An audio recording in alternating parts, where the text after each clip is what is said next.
Baik saudara, selamat malam. Berani Bersih kembali menjumpai Anda dan saya Imam Priyono. Dan program ini tentu kita dedikasikan untuk Indonesia yang lebih bersih.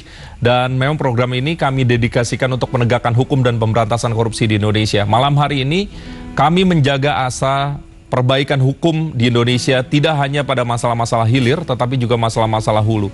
Hari ini Komisi 3 DPR RI juga sedang bekerja untuk terus merumuskan mengenai RUU KUHP buku kedua. Malam hari ini mulai dibahas sekitar pukul 19.30 tadi, dan kami juga akan nanti melihat perkembangan di sana. Dan kita akan berbicara mengenai hal ini bersama dua orang narasumber di studio. Yang pertama ada Profesor Dr. Andi Hamzah SH. Beliau adalah Ketua Tim Perumus KUHP dan beliau juga anggota dari Perumus KUHP. Prof. Andi Hamzah, selamat malam. Selamat malam. Terima kasih sudah hadir bersama kami. Dan di ujung ada praktisi hukum, ada Pak Muhammad Yahya Rashid SHMH. Pak Yahya, selamat malam. Malam. Terima kasih. Bapak-bapak, sekali lagi kami apresiasi telah hadir pada malam hari ini di Berani Bersih. Dan berbicara mengenai penegakan hukum memang menjadi cita-cita semua kita, bangsa Indonesia. Tetapi memang jalannya tidak mudah.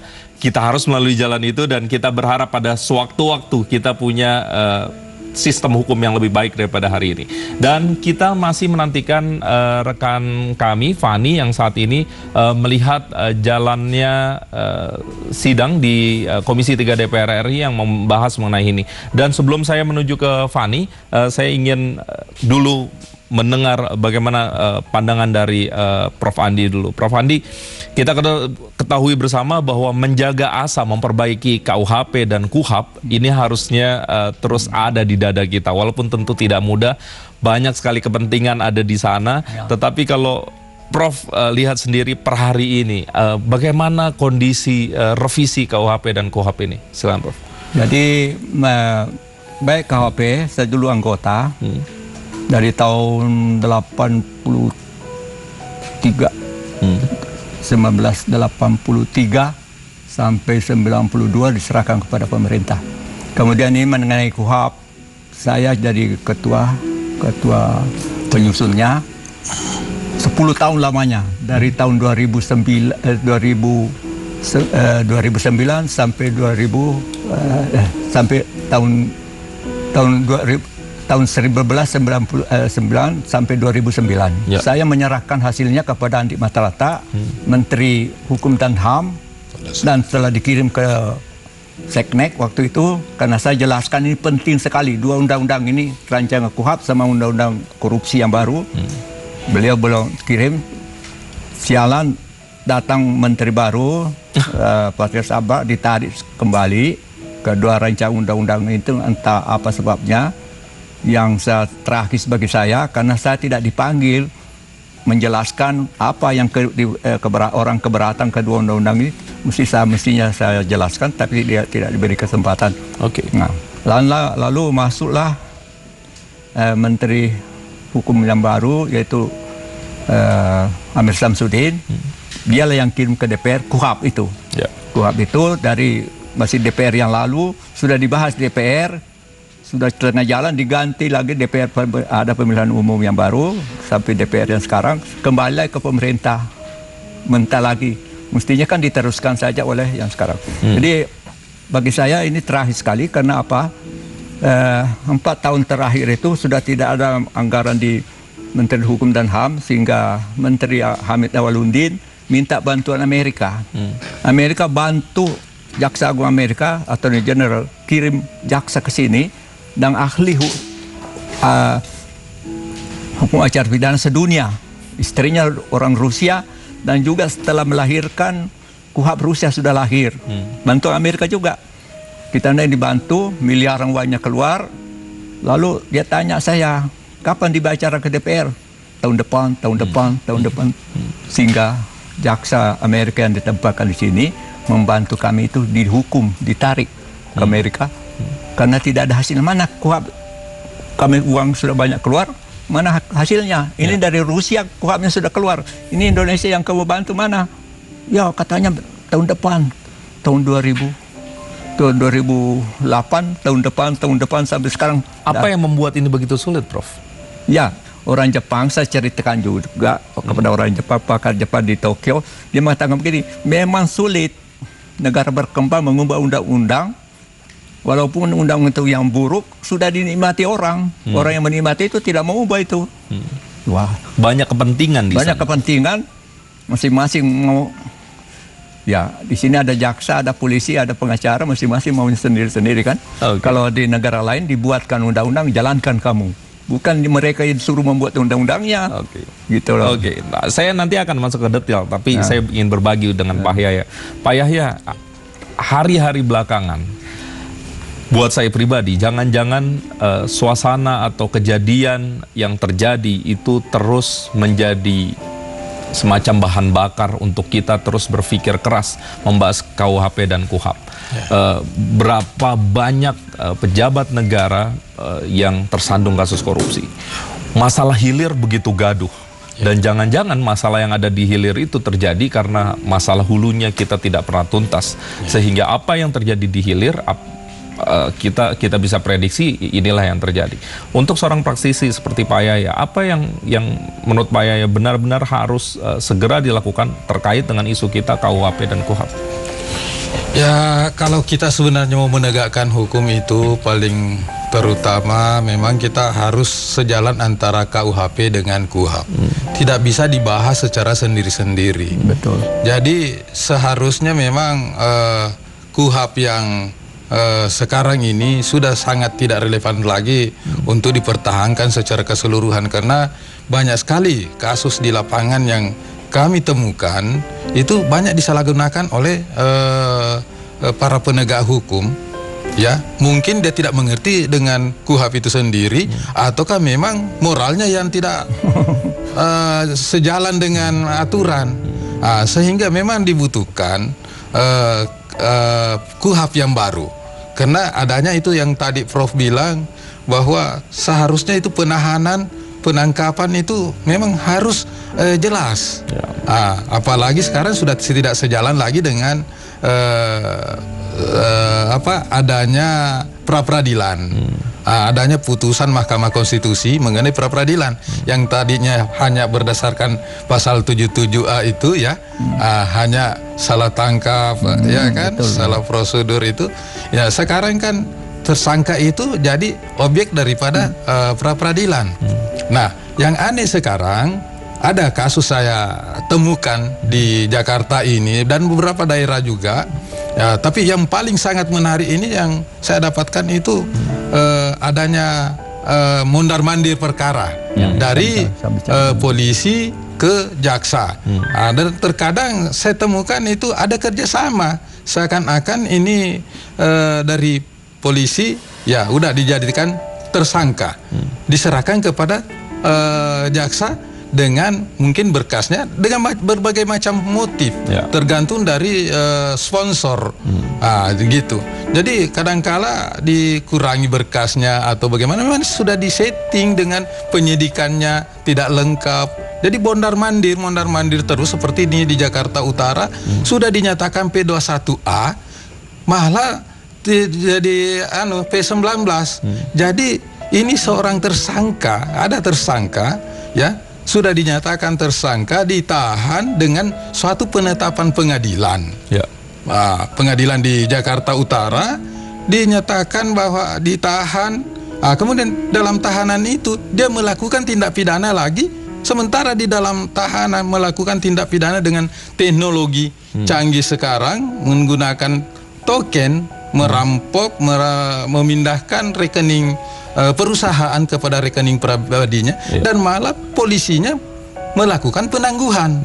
Dan saya pernah membaca ada beberapa penelitian, kasus-kasus seperti ini cukup banyak, dan cerita ini sesungguhnya juga bisa dibenahi kalau kita merevisi KUHP dan KUHAP. Ya, dan ini saya teruskan sedikit. Mungkin mumpun ada Prof, apakah memang yang dilakukan ini seperti kasus yang saya temukan di Jakarta Utara ini, di Polres Jakarta Utara, sesuai dengan KUHAP yang lama atau KUHAP yang baru, sejalan atau tidak. Jadi polisinya sudah menyatakan bahwa sudah tersangka, diserahkan kepada kejaksaan, sudah dinyatakan P21, bahkan P21A. Jadi tugas daripada polisi itu adalah menyerahkan tersangka dengan beserta barang-barang buktinya. Dan ini perlu suatu kepastian hukum sebenarnya. Nah, ini malah dilakukan penangguhan penahanan oleh Polres, sehingga ini yang saya mau tanya sama Prof nanti, mumpung Prof ada, apakah bisa P21 malah mundur jadi P21A, padahal malah DPO ini sudah DPO dan sudah ditangkap. Sekarang kita dengarkan Prof. Ada tambahan. Saya mulai dengan mengapa harus ada KUHP baru. Pertama, ada KUHP baru. Tadi katakan sudah dibicarakan DPR buku 2. Jadi harus ada yang menjalankan ini hukum material ini. Satu. Kedua, banyak perubahan dunia ini, teknologi, kemajuan teknologi, hubungan masyarakat, transportasi dan lain-lain, sehingga harus diikuti dengan perubahan hukum. Misalnya sekarang elektronik belum menjadi alat bukti, DNA belum menjadi alat bukti. Nanti ini semua sudah menjadi alat bukti dalam rancangan KUHP itu. Nah, kemudian yang tadi yang dicerahkan itu mondar-mandir perkara itu yang kami cegah. Tidak ada mondar-mandir, tidak ada P21, tidak ada P19. Satu kali saja dikirim ke jaksa sudah selesai, karena di pengadilan masih bisa tambah saksi. Baik jaksa bisa tambah saksi maupun pengacara minta juga hakim menambah saksi yang meringankan, ya. Jadi sejak dimulainya penyidikan juga sekarang peraturan sekarang dimulainya penyidikan beritahu pada jaksa. Tapi waktu menghentikan penyidikan tidak diberitahu. Jadi apa gunanya diberitahu?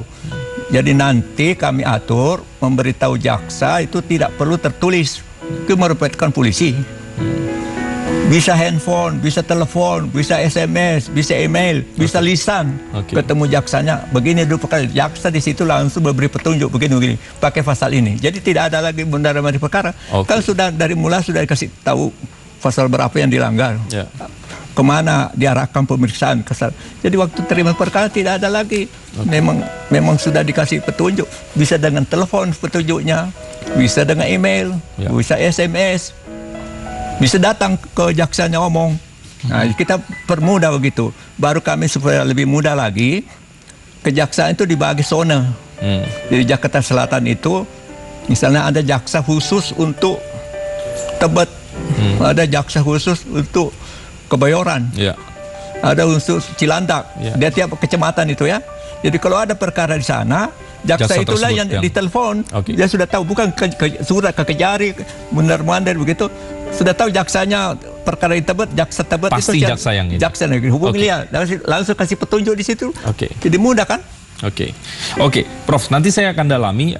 Kita sekarang menuju ke Atrofani yang saat ini berada di ruang rapat Komisi 3 DPR RI, dan kita akan lihat bagaimana kondisi di sana.